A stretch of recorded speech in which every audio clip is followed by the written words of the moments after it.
আসসালামু আলাইকুম। সবাই কেমন আছেন? আমি শরীফুল ইসলাম কথা বলতেছি সার্বিয়ার বেলগ্রেড থেকে।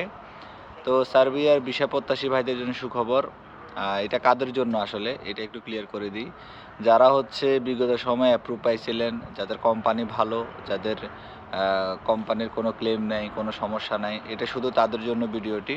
মানে যাদের অ্যাপ্রুভালটা সঠিকভাবে আছে শুধু তাদের জন্য। কারণ আমরা জানি গত ডিসেম্বর, জানুয়ারি এই ২ মাস কিন্তু হচ্ছে সার্বিয়ার ছুটি ছাটা বা খ্রিস্টানদের যে হচ্ছে উৎসব এগুলা, নিউ ইয়ার সবকিছু মিলে কিন্তু কার্যক্রমগুলো একদম স্লো ছিল। মানে হয়নি বললেই চলে। খুব কম সংখ্যক কাজ হইছে, মানে হাতে গোনা। তো এখন যাদের হচ্ছে অ্যাপ্রুভগুলো হয়েছিল ওই সময়ে, মানে ২০২৫ সালে, দেখা যাচ্ছে শেষ দিকের সময়। তো তাদের জন্য সুখবর, তাদের পাসপোর্টগুলো অলরেডি ইন্ডিয়া, দিল্লি এম্বাসিতে জমা হওয়া শুরু হইছে। এবং আপনারা হয়তো ইতিমধ্যে জানতেই পারছেন, অনেক বাংলাদেশি ভাই কিন্তু আলহামদুলিল্লাহ ভিসা পাচ্ছে এবং সার্বিয়ার এম্বাসি থেকে প্রচুর পরিমাণে ভিসা ডেলিভারি দিচ্ছে। আমার পরিচিত অনেক ভাই ব্রাদারও ভিসা পেয়ে গেছে। দীর্ঘদিন অপেক্ষা করছে তারা, পরবর্তীতে অ্যাপ্রুভ পেয়ে তারা ভিসা পাইছে আলহামদুলিল্লাহ।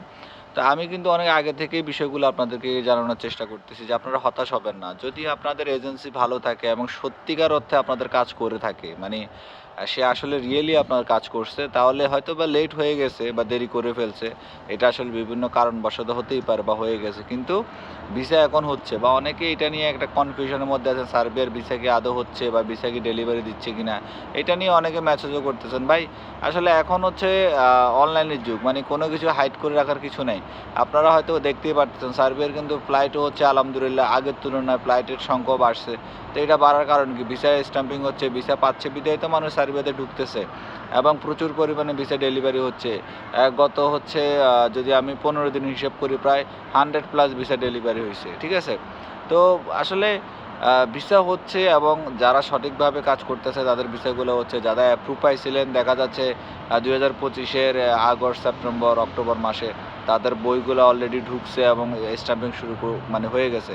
কারণ আমি আগেও বলছি, দিল্লি এম্বাসির কার্যক্রমগুলো এখন ভালোভাবে চলতেছে। মানে মাঝখানে হচ্ছে বিভিন্ন কারণে তাদের ওয়েবসাইটের যে হচ্ছে আপডেট আসছে, সব কিছু মিলে মানে একটু স্লো ছিল।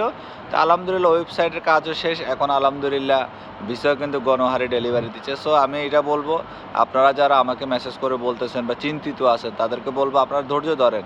এখন দেখেন, আপনার এজেন্সি আপনাকে একটা অ্যাপ্রুভালের কপি দিল, আদৌ এটা সঠিক কিনা এখন এটা চেক করার উপায় হচ্ছে আপনারা অনলাইন যে করছে সেখানে আইডি পাসওয়ার্ড দিয়ে ঢুকলে আপনি বলতে পারবেন যে আপনার এটা আদৌ সঠিক বা ফেক। এটা তখনই যাচাই করা যায়। স্ক্রিনশট পাঠাইলে ওইটা দেখে ভাই কোনো কিছু বলা যাবে না, কারণ এটা জানেন এটা এডিট করে আপনাকে একটা দেওয়াই যায়, তাই না? প্রকৃত উপায় হচ্ছে ওইটা, আপনি সরাসরি নিজে দেখলেন। এখন আপনাকে যদি সে নাও দেয়, আপনি ওনার অফিসে চলে যান, ওনাকে বলেন যে আপনি আপনার কম্পিউটার ওপেন করেন, আমি আমার নিজ চোখে একটু দেখি। ঠিক আছে? তো আসলে বিষয়গুলো খুবই সহজ একটা বিষয়। কিন্তু অনেক ভাইরা কিন্তু এটা নিয়ে একটা মানে চিন্তিত বা বিপদগ্রস্ত বা চিন্তার মধ্যে থাকেন। তো আমি এই খবরটা দেওয়ার জন্য আসলে আজকে ভিডিওটা তৈরি করা। আমি এতটুকু বলবো, আপনারা হতাশ হবেন না। সঠিকভাবে যদি কাজ করে থাকে আপনার এজেন্সি বা যার মাধ্যমে আপনি ট্রাই করতেছেন, 100% আপনি খুব শীঘ্রই ভিসা পাবেন এবং অলরেডি ভালো পরিমাণ ভিসা ডেলিভারি শুরু হয়েছে। সো নিরাশ হওয়ার কিছু নেই। আরেকটা বিষয় হচ্ছে ২০২৫ সালে কিন্তু বিভিন্ন জটিলতা গেছে বা অনেক হয়রানি বলেন বা অনেক মানুষ আসছে, অনেক মানুষ ভেগে চলে গেছে। এভরিথিং মিলে মানে একটা ক্রিটিক্যাল অবস্থা কিন্তু সার্বিয়াতে ছিল। তো আমি এখন বলে, এখন যারা অন্তত ঢুকতেছেন, মানে আমি আগে থেকেই বলি সাপ্লাই ছাড়া ভাই আসতে পারতেছে না কেউই। এটাই হচ্ছে দিন শেষে। কিন্তু সাপ্লাইয়ের মধ্যে বেটার এবং খারাপ ২ টা জিনিস কাজ করে।